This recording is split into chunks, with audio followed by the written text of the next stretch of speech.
নমস্কার, যুক্তি তর্ক সঙ্গে অর্কয় আপনাদের স্বাগত। আপনাদের সঙ্গে আমি অর্কপ্রভ সরকার।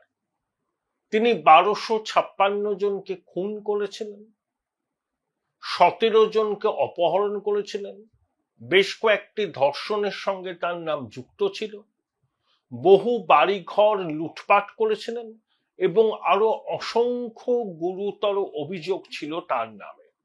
ভদ্রলোকের নাম এটিএম আজাহারুল ইসলাম। তিনি জামাতের একজন শীর্ষ নেতা। 1971 সালে মুক্তিযুদ্ধের সময় তিনি মুক্তিযুদ্ধকামী বাংলাদেশের জনতার উপর বীভৎস অত্যাচার চালিয়েছিলেন। দোষী সাব্যস্ত হন, আন্তর্জাতিক অপরাধ ট্রাইব্যুনাল তাকে মৃত্যুদণ্ড দেয়। তারপর তিনি বারে বারে আপিল মামলা করেন। শেষ পর্যন্ত 27 মে 2025 বাংলাদেশের শীর্ষ আদালতের 7 বিচারপতির বেঞ্চ তাকে মুক্তি দিয়েছে।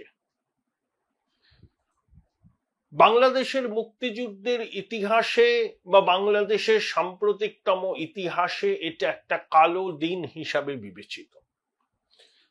ইউনূস সরকার এটিএম আজাহারুল ইসলামের জামিনের বিরোধিতা শীর্ষ আদালতে করেনি।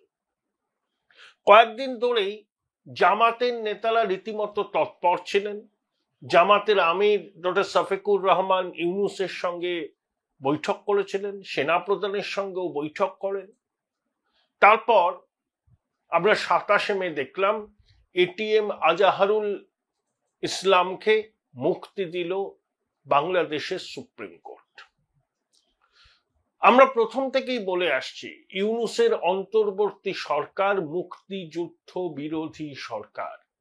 ইউনূসের অন্তর্বর্তী সরকার একটি অপশক্তি এবং একটি কালো শক্তির প্রতীক, যে শক্তি বাংলাদেশের মুক্তিযুদ্ধকে বিশ্বাস করে না। 1971 সালে স্বাধীন সার্বভৌম বাংলাদেশের অস্তিত্বকেই স্বীকার করে না। যদি তারা আন্তরিকভাবে স্বাধীন গণপ্রজাতন্ত্রী বাংলাদেশের অস্তিত্ব স্বীকার করত, তাহলে এই মানবতা বিরোধী অপরাধে অভিযুক্ত এটিএম আজাহারুল ইসলামের জামিনের বিরোধিতা তারা করত। তারা কিন্তু করেনি।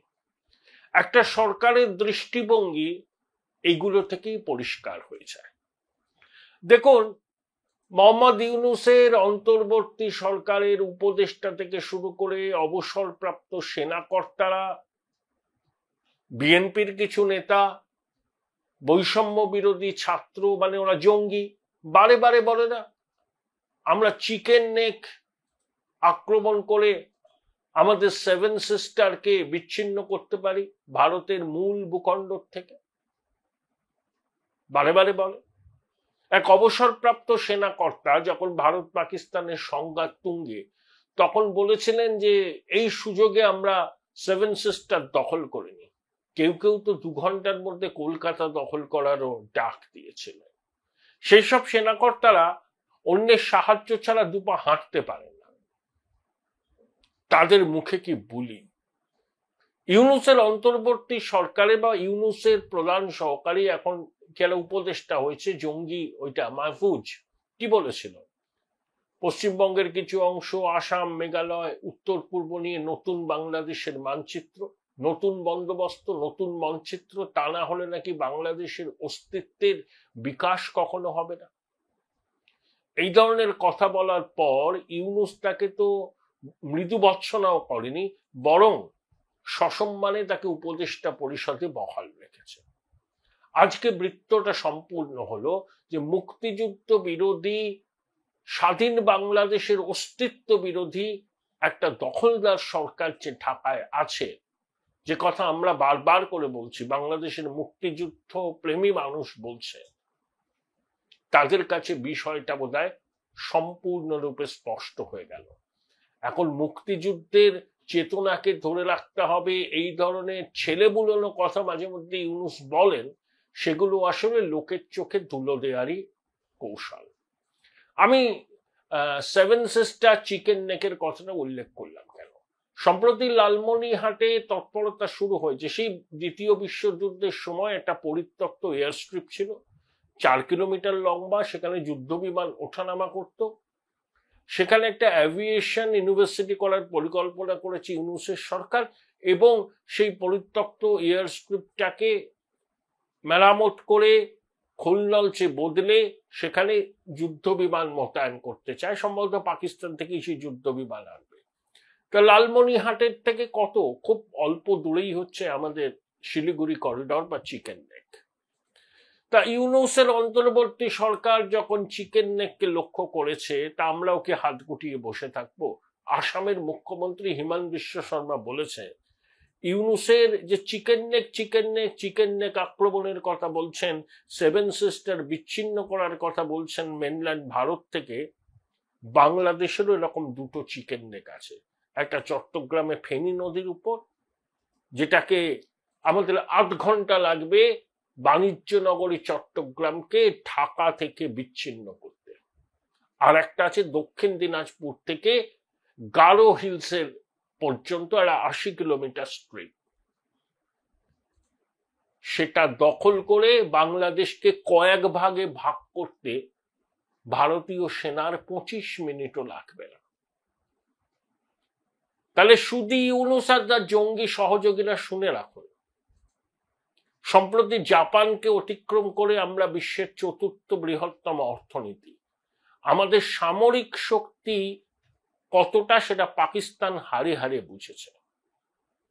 আর বাংলাদেশের সেনা কোনোদিন যুদ্ধ করেনি, শুধু শান্তিরক্ষা বাহিনীতে গেছে রাষ্ট্রপুঞ্জের। ইউনূসের অন্তর্বর্তী সরকার যদি এই দুঃসাহস দেখার পরিকল্পনা কখনো করে, বাংলাদেশকে কয়েক খণ্ডে ভাগ করে দেবে ভারত। আমরা বলেছি না, আমাদের দিকে চোখ তুলে তাকালে, আমাদের মাটিকে নিশানা করলে, 140 কোটি ভারতবাসীর উপর চোখ তুলে তাকালে কি পদক্ষেপ নিতে হয় ভারতের সেনাবাহিনী, ভারতের সরকার জানে। অতএব সাবধান। হিমন্ত বিশ্ব শর্মা যে কথাটা বলেছেন ভেবে চিনতে বলেছেন। তিনি সাংবিধানিক পদে আছেন, আসামের মুখ্যমন্ত্রী, আসামের সঙ্গে বাংলাদেশের সীমানা আছে। হেমন্ত বিশ্ব শর্মা বাংলাদেশের কোনো অবসরপ্রাপ্ত সামরিক কর্তা নন, বা ইউনূসের অন্তর্বর্তী সরকারের রুটলেস ওয়ান্ডার উপদেষ্টা নয়। তিনি মানুষের ভোটে নির্বাচিত একজন মুখ্যমন্ত্রী। তিনি যখন বলেন তখন দায়িত্ব নিয়ে বলেন। অর্থাৎ চিকেন নেকের দিকে চোখ তুলে তাকালে ফলটা কি হবে সেটা বাংলাদেশের অন্তর্বর্তী সরকার বুঝে নিক। এই প্রথমবার আমরা কিন্তু এটা বললাম। হেমন্ত বিশ্ব শর্মা বললেন যে 2টো চিকেন নেক আছে বাংলাদেশে, 8 ঘন্টা লাগবে না, 8 ঘন্টা লাগবে না চট্টগ্রামকে ঢাকা সহ বাংলাদেশের অন্য অঞ্চল থেকে বিচ্ছিন্ন করতে। 75% বাণিজ্য বাংলাদেশের হয় চট্টগ্রাম বন্দরকে ব্যবহার করে। ওটা বাংলাদেশের বাণিজ্য নগরী। দুঃসাহস যদি করেন, মাসুল গোনার জন্য তৈরি হন। বাংলাদেশের মানুষের সঙ্গে আমাদের কোনো বিরোধ নেই। আমরা এখনো বিশ্বাস করি বাংলাদেশের সিংহভাগ মানুষ মুক্তিযুদ্ধের চেতনাকে হৃদয়ে ধারণ করে।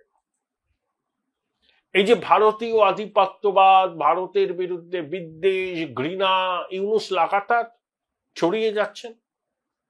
অনেকে হয়তো ভাবেন যে বাংলাদেশের সিংহভাগ মানুষই ভারত বিদ্বেষী। ভুল ধারণা। ওই মুক্তিযুদ্ধ বিরোধী শক্তির উত্তরাধিকারীরা, জঙ্গি, জিহাদি, হিজবুত তাহরির, হেফাজতে ইসলাম, জামাতে ইসলামী, এরা ভারত বিরোধী। কারণ এরা মনে করে বাংলাদেশের সৃষ্টি হচ্ছে ভারতের চক্রান্ত, জিন্নাত দ্বিজাতি তত্ত্বের মূলে কুঠারাঘাত। সেটা তারা মানতে পারে না। তাই মুক্তিযুদ্ধের পরাজিত শক্তি চক্রান্ত করে বাংলাদেশে ক্ষমতায় আসীন হয়ে এখন মুক্তিযুদ্ধকামী বাংলাদেশের জনতার উপর নিপীড়ন নির্যাতন চালিয়ে আসছে। তারাই ভারতকে রক্তাক্ত করার হুমকি দিচ্ছে। বাংলাদেশের 50% উপরের মানুষ ভারতকে বন্ধু বলে মনে করে। আরো কিছু শতাংশ মানুষ আছেন যারা ভারতের সম্বন্ধে তাদের মনে কিছু অভিমান ক্ষোভ আছে, কিন্তু তারা ভারত বিরোধী না। প্রতিবেশীর সঙ্গে তো ক্ষোভ, মন কষাকষি, মান অভিমান থাকতেই পারে, তার মানে এই নয় যে তারা ভারত বিরোধী। ভারত বিরোধী হচ্ছে ইউনূসের ভাষায় যে জনগণকে ইউনূস লেলিয়ে দিতে চান মুক্তিযুদ্ধ পক্ষের শক্তির বিরুদ্ধে। সেই জনগণের হাতে অস্ত্র আছে, সেই জনগণে প্রশিক্ষিত জঙ্গি আছে, সেই জনগণের সঙ্গে এমন লোকজন আছে যারা গণ অভ্যুত্থানকে সফল করবার জন্য অস্ত্রের মজুদ ভান্ডার করেছিল। সেই জনগণকেই ইউনূস কখনো সেনাবাহিনীর বিরুদ্ধে, কখনো বাংলাদেশের মুক্তিযুদ্ধকামী মানুষের বিরুদ্ধে, বা কখনো যারা নির্বাচন চাইছে তাদের বিরুদ্ধে লেলিয়ে দিতে চান। এরাই হচ্ছে ইউনূসের জনগণ। আপনি বাংলাদেশের অভ্যন্তরে বাংলাদেশের মানুষ ঠিক করবেন তারা কিভাবে ইউনূসের এই কার্যকলাপকে মোকাবিলা করবেন, নাকি বিনা বাক্যবয় ইউনূসের কথা মেনে নিয়ে বাংলাদেশকে একটা পরাধীন রাষ্ট্রে পরিণত করবেন নতুন ভাবে। এই যে ত্রাণ করিডর, হিউম্যানিটেরিয়ান করিডর, এগুলো হচ্ছে বাংলাদেশের মাটিতে বিদেশি সৈন্যের উপস্থিতিকে নিশ্চিত করার প্রয়াস। ইউনূসের জাতীয় নিরাপত্তা উপদেষ্টা, তিনি বাংলাদেশের নাগরিক নন, এগুলো হচ্ছে তার চক্রান্ত। দেখুন, ইউনূস তো সবকিছু বেচে দেবে, বাংলাদেশের মাটি বেচবে, বাংলাদেশের আকাশ বেচবে, বাংলাদেশের জল বেচবে, সব, এভরিথিং। ওর একটাই পলিসি, এলোমেলো করে দেওয়া, লুটে পুটে খায়। ইউনূস এবং তার সহযোগীরা লুটে পুটে খেতে এসছে এবং লুটে পুটে খাওয়ার অঙ্গীকার নিয়ে তারা বাংলাদেশের স্বাধীনতা, সার্বভৌমত্বকে বিপন্ন করবে এবং ভারতের সঙ্গে পায়ে পা লাগিয়ে ঝগড়া করবে। এবং হ্যাঁ, বাংলাদেশের মাটিকে ভারত বিরোধী জঙ্গিদের অভয়ারণ্যে পরিণত করবে এবং ইতিমধ্যে করেছে। 27 মে এটিএম আজহারুল ইসলাম মুক্তি পেলেন, মানবতা বিরোধী অপরাধে অভিযুক্ত। 1256 জনকে খুন করেছিলেন। আনসারুল্লাহ বাংলার প্রধান জাসিমউদ্দিন রহমানি জামিন পেয়ে ঘুরে বেড়াচ্ছে, শাসানি দিচ্ছে। এরাই হচ্ছে ইউনূসের জনগণ, জানেন তো। এদের বর্ষায় কিন্তু ইউনূস টিকে আছে। তাই এরাই তো ভারত বিরোধী চক্রান্ত করে, এরাই তো চিকেন নেককে বিচ্ছিন্ন করার ডাক দেয়। তাই হিমন্ত বিশ্ব শর্মা যেটা বলেছেন এটা স্পষ্ট চেতাবনী, বাড়াবাড়ি করলে ফল ভুগতে হবে। দেখুন, হিমন্ত কখন বললেন? তিনি নীতি আয়োগের বৈঠকে গিয়েছিলেন, নর্থ ইস্টে বিনিয়োগের সম্মেলনে ছিলেন, সেখানে প্রধানমন্ত্রীর সঙ্গে তার দেখা হয়েছে, স্বরাষ্ট্রমন্ত্রীর সঙ্গে বৈঠক করেছেন। তারপর 25 মে গুয়াহাটিতে ফিরে এসে তিনি এই কথাটা বলেছেন, এক্স হ্যান্ডেলেও বলেছেন, সাংবাদিক বৈঠকেও বলেছেন। অর্থাৎ হিমন্ত বিশ্ব শর্মা হঠাৎ করে নিজের মতো করে এই ধরনের বিষয়ে কথা বলেননি, কারণ এরা দুটো দেশের সম্পর্কের সঙ্গে যুক্ত।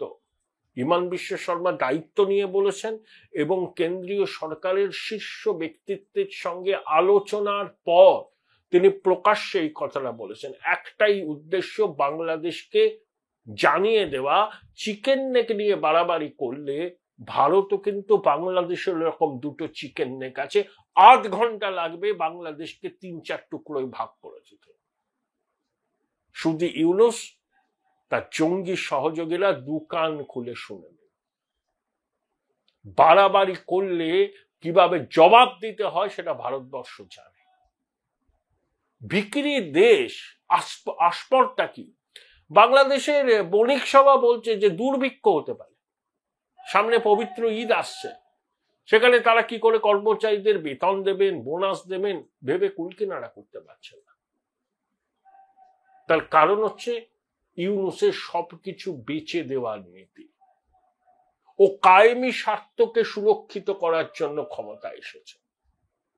বিদেশি শক্তির হাতের পুতুল এবং বিদেশি শক্তিকে তুষ্ট করার জন্য বাংলাদেশের স্বাধীনতাকে বিপন্ন করছে শুধু Yunus. Join Indian Institute of Hotel Management now. Right choice, right decision. একটা নিরপেক্ষ সমীক্ষা করলেই বুঝবেন যে বাংলাদেশের, আমি জোরের সঙ্গে বলছি, 80% বেশি মানুষ চান যে ইউনূস এই মুহূর্তে দেশ ছেড়ে চলে যান। Enough is enough. সেনাবাহিনী সাংবাদিক বৈঠক করেছে, কি বলেছে তারা? যে বাংলাদেশের সার্বভৌমত্ব স্বাধীনতার সঙ্গে কোন রকম আপোষ তারা করবে না। ওই যে হিউম্যান করিডোর বলুন, ত্রাণ করিডোর বলুন, এটা সেনাবাহিনীর আপত্তি আছে, সেই আপত্তির কথা তারা দর্তহীন ভাষায় ঝালিয়েছে।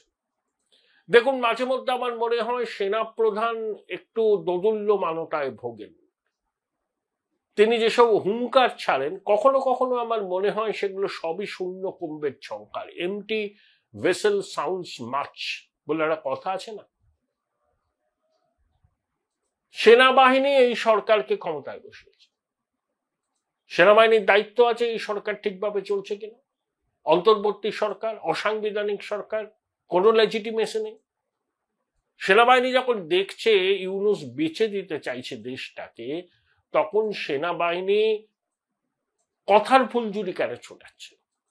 যদি তারা প্রকৃত দেশপ্রেমিক সেনাবাহিনী হয়, তাদের কাজ হলো ইউনূসকে একেবারে পত্রপাঠ বিমান ধরিয়ে ফেরত পাঠানো, যেখান থেকে এসেছিল সেখানে, এবং জঙ্গি জেহাদিদের বিচার প্রক্রিয়াকে ত্বরান্বিত করা।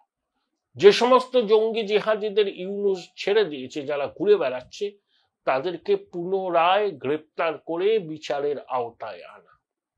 সেনাবাহিনী বলছে যে মববাজি বাঁধবো না, কঠোর অস্ত্রে দমন করব, কিন্তু বিগত 9 মাস সেনাবাহিনীর ভূমিকা নিয়ে অনেক প্রশ্ন চিহ্ন আছে। সেনাপ্রধানের বিলম্বিত বোধোদয় হলো, নাকি তিনি এই ধরনের কি বলবো শূন্যগর্ভ বক্তব্য রাখতে পারদর্শী, এটা একটু সময় গেলে বোঝা যাবে, এই মুহূর্তে নয়। দেখুন, অপারেশন সিন্দুরের পর প্রধানমন্ত্রী গুজরাটে গেছেন। তিনি যে কথাটা বলেছেন খুব তাৎপর্যপূর্ণ। এটা শুধু পাকিস্তানের উদ্দেশ্যে তো বলছেন, কিন্তু এটা শুধু পাকিস্তান নয়, বাংলাদেশ তাদের উদ্দেশ্য করেও বলা। নরেন্দ্র মোদী শপথ নিয়েছিলেন প্রথমবার 2014 সালে। সার্ক গোষ্ঠীভুক্ত দেশগুলোর রাষ্ট্রপ্রধানদের আমন্ত্রণ জানিয়েছিলেন। তারপর 2015 ক্রিসমাসের সময় তিনি কাবুল গিয়েছিলেন। কাবুল থেকে ফেরার পথে লাহোরে নেমে নওয়াজ শরীফ, তখন প্রধানমন্ত্রী পাকিস্তানের, তার জন্মদিনে তাকে শুভেচ্ছা জানালেন, তার নাতনির বিয়েতে অ্যাটেন্ড করলেন। তার 7 দিন পরে পাঠানকোটে সেনাঘাঁটিতে জঙ্গিরা হামলা চালান। তারপর কেরলের কোঝিকোড়ে বিজেপির ন্যাশনাল এক্সিকিউটিভের মিটিং ছিল। প্রধানমন্ত্রী কি বললেন? প্রধানমন্ত্রী বললেন যে ভারতবর্ষ তথ্য প্রযুক্তি রপ্তানি করে, সারা বিশ্বে ভারতের মেধা সম্পদ, মানব সম্পদের চাহিদা তুঙ্গে, আর পাকিস্তান সন্ত্রাসবাদ রপ্তানি করে। পাকিস্তানের জিডিপির পরিমাপ হয় মৌলবাদ দিয়ে, রপ্তানির পরিমাপ হয় সন্ত্রাসবাদ দিয়ে। তিনি পাকিস্তানি আওয়ামের উদ্দেশ্যে বলেছিলেন যে আপনারা ঠিক করুন কোন পথে আপনারা আপনাদের দেশকে নিয়ে যাবেন।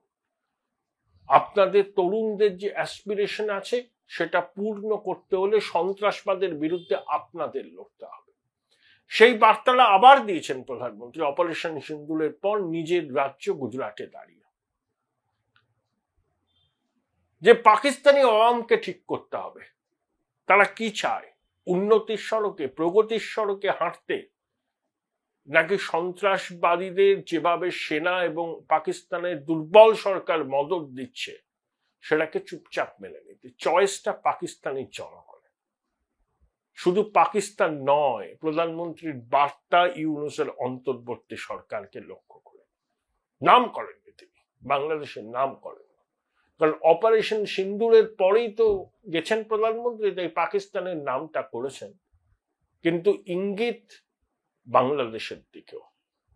আমাদের ডক্ট্রিন খুব স্পষ্ট, আমরা যুদ্ধবাজ দেশ নই, আমরা সম্প্রসারণবাদী রাষ্ট্র নই, কিন্তু আমাদের দেশের মাটিতে কোনো সন্ত্রাসবাদী হামলা হলে সেটা ভারতের বিরুদ্ধে যুদ্ধ বলেই বিবেচিত হবে। তাই প্রধানমন্ত্রী খুব তাৎপর্যপূর্ণভাবে বলেছেন পাকিস্তানকে লক্ষ্য করে, জিন্দেগি জিও, রুটি খাও,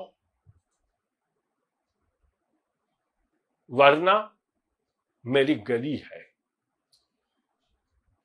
ভালো করে জিন্দেগি বা জীবন কাটাও, খাওয়া দাওয়া করো, অ্যাসপিরেশন পূরণ করো, যদি না করো वरना मेरी गली तो है। অর্থাৎ বুলেট আছে, পরিষ্কার বার্তা, জিন্দেগি জিও, রুটি খাও, वरना मेरी गली तो है।